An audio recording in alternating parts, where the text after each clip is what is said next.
All right, everyone. Thank you so much. 1 second.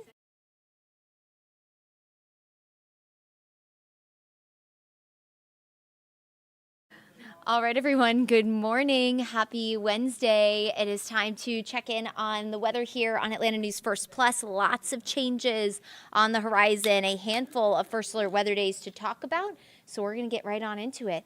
Hope today's off to a good start. It was quite cold this morning, and that's only the beginning of some very cold weather that is on the way and will be here to stay for the next several days. So 3 first alert weather days to talk about, one tomorrow for Thanksgiving.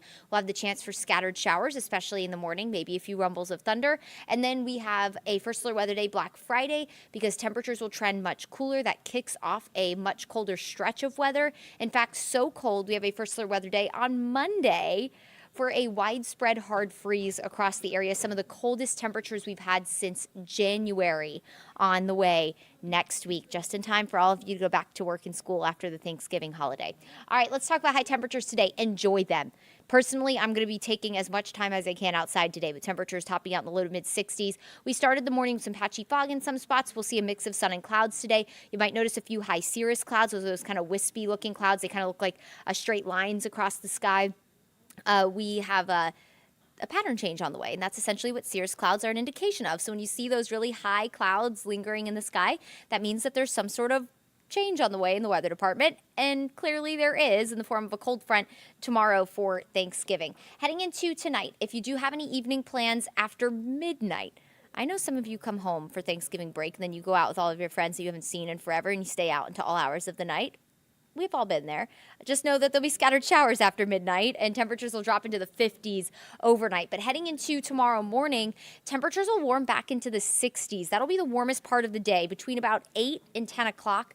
That's when we'll be at our warmest. Temperatures in the low 60s around 6. So if you're heading to any of the 5Ks, any of the runs tomorrow morning, we have one of them, the Gobble Jog in Marietta Square that starts at 7:30.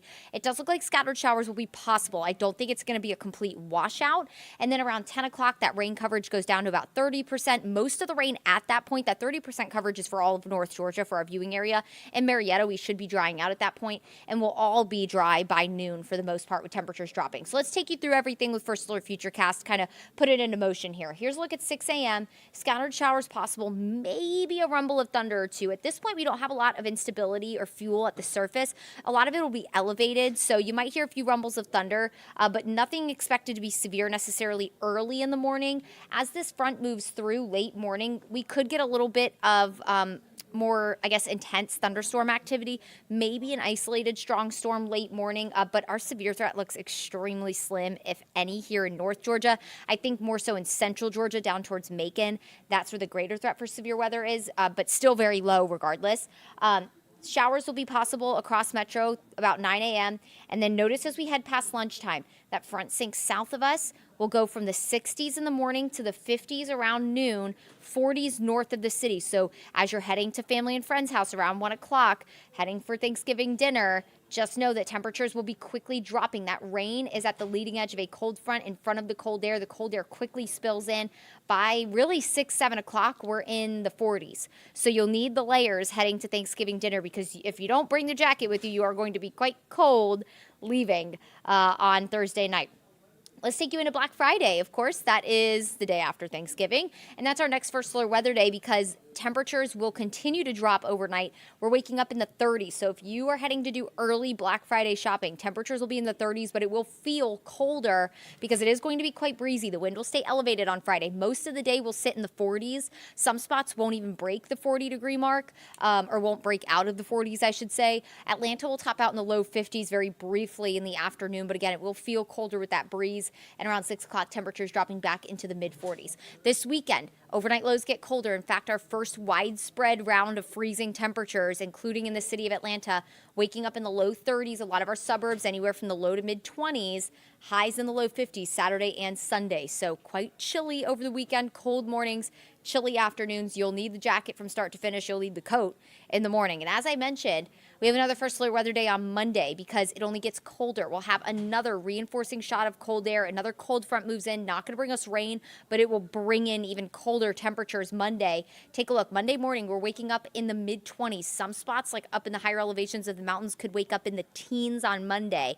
So you'll need to drip your pipes. Sunday, when you're kind of thinking about what you need to do for the week ahead before you go to sleep, make sure that you add dripping the pipes and bringing in the plants. And of course, you have to think about your pets as well. Make sure you do all that. Add it to the list Sunday because we are going to wake up in the 20s, mid-20s by Monday and Tuesday. So a hard freeze looking pretty likely. That freeze risk, again, going to go up through the weekend and to the start of next week. The kids going back to school, you heading back to work on Monday after the Thanksgiving holiday. You'll need the coat, you'll need the gloves, you'll need the hat, you'll need the scarf. All of it, because it's going to get quite cold. Let's take a look at your first alert 7-day forecast. Clearly lots of changes on the way. Enjoy today. It'll be a really nice day, which is good because I know a lot of you are going out and getting some of your last minute shopping done for Thanksgiving. Today you won't run into any issues in the weather department. Tomorrow, though, scattered rain will be likely for the morning. We'll start to dry out after lunchtime, and then it will cool down very quickly. We'll be in the 50s by around 4, 40s by around 7, 8 o'clock, so temperatures drop really quick tomorrow.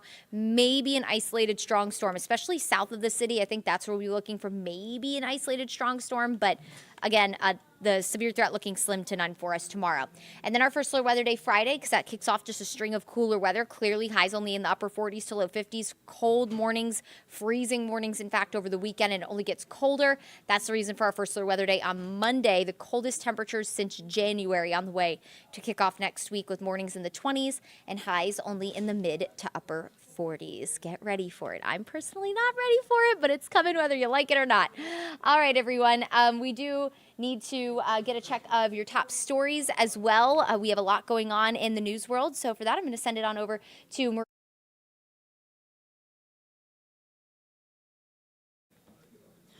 Thank you so much, Courtney. All right, we wanted to start off with weather, switch it up a bit for you, as a lot of you are getting ready for Thanksgiving and all of that Black Friday shopping that's still to come. But this is Catch Up Quick, so let's get you caught up on some of the stories making headlines in and around Metro Atlanta. Again, a reminder, a great time to download the the Alert Weather app and the Atlanta News First app, both of those tools, so you can stay up to date on breaking news stories and changing weather in our area. I want to take you out to Midtown right now, where we are following a shooting at the Midtown MARTA station that has left one man injured, currently recovering in the hospital. We are still working to learn really what led up to this shooting. First broke that to you live on Atlanta News First during our morning show here. But we talked to one passenger who said that they saw a fight over what looked like a phone charger, and not long after, that passenger said that they heard a shot fired. Police say the shooter was arrested. Again, we're following this one closely, and we'll bring you the latest on what we learn on AtlantaNewsFirst.com. It is also an important day to talk about voting. Runoff election, early voting ends today, so this is your last chance to cast your ballot, unless you plan to do it on December 3rd, which is the actual election day for runoff elections. Ishe Collins and Nicole Evans-Jones are in the runoff for at-large seat for Atlanta City Council Post 3. Now, the winner will end up representing the entire city. The women have similar backgrounds with strong ties to Atlanta and experience in public education. Both want more funding for affordable housing and public transportation. We also have a few key races coming out of DeKalb County, one of Metro Atlanta's fastest growing communities. So do make sure that if you are a DeKalb County voter and this is your particular area that you are registered in, that you go to our website, you learn about the races and where you can cast your ballot, and do so either today or Election Day, December 3rd. And the big story we are following right now as we take you live into the courtroom a Fulton County courtroom where deliberations are currently underway in the YSL trial. Now, this has been going on since earlier this week. Shannon Stillwell and Diamante Kendrick are the remaining co-defendants in this RICO case. Charges against each man include murder, conspiracy to violate RICO, and criminal street gang activity. Now, the state says that Stillwell and Kendrick are members of the YSL street gang. Defense attorneys are arguing that YSL is a legitimate business and the name of a record label co-founded by rapper Young Thug. We are streaming this gavel to gavel on Atlanta News First Plus. You can catch our coverage on Roku, Fire TV, Apple TV, and YouTube Live. Again, this is streaming on our Courts and Trials channel. If you have the Atlanta News First app downloaded on your phone, you can also go to Watch Live and find our coverage there on your screen. Let's talk about the holidays, shall we? It is the time that many are gathering with families, the time that many are hosting, also the time that all of you are trying to get your last-minute shippings out. So it is currently the holiday shipping rush for the United States Postal Service, and they have tips to make sure that your packages are making it on time. Atlanta News First reporter Sarah Hammond is live at the Palmetto Regional Processing and Distribution Center, where lots of people are depending on their packages arriving. Time of the year when packages and mail are being sent in huge numbers all over the country. And after problems and delays here at the Palmetto facility, USPS leaders say they've implemented some new measures nationwide to make sure your package gets to where it needs to go on time. Nationwide, they've revitalized 83 sorting and delivery centers, implemented 500 new package sorting machines, and are hiring 7,500 seasonal employees. And on top of that, USPS says they're using new next-generation delivery vehicles and expanded daily processing capacity to approximately 60 million. And earlier this month, U.S. Senator John Ossoff questioned USPS Board of Governors nominees on the persistent issues and delays seen here at the Palmetto facility. As of late spring, on-time delivery of first-class mail in North Georgia was at 36%. And as you all know, that means seniors aren't receiving their prescriptions. It means small businesses aren't receiving supplies and can't get products to market. It means that vital court correspondence, notices to appear, notices of eviction are not being received. And take a look at your screen here. These are some important dates USPS wants you to remember. December 18th through the 21st. That's the latest window to make sure your package gets to where it needs to go on time. In Fairburn, Sarah Hammond for Atlanta News First. And it's the final dash to Thanksgiving dinner. AAA expecting more than 5 million Americans to fly this week. Some headed out Tuesday to beat the Wednesday rush. This is really the final stretch.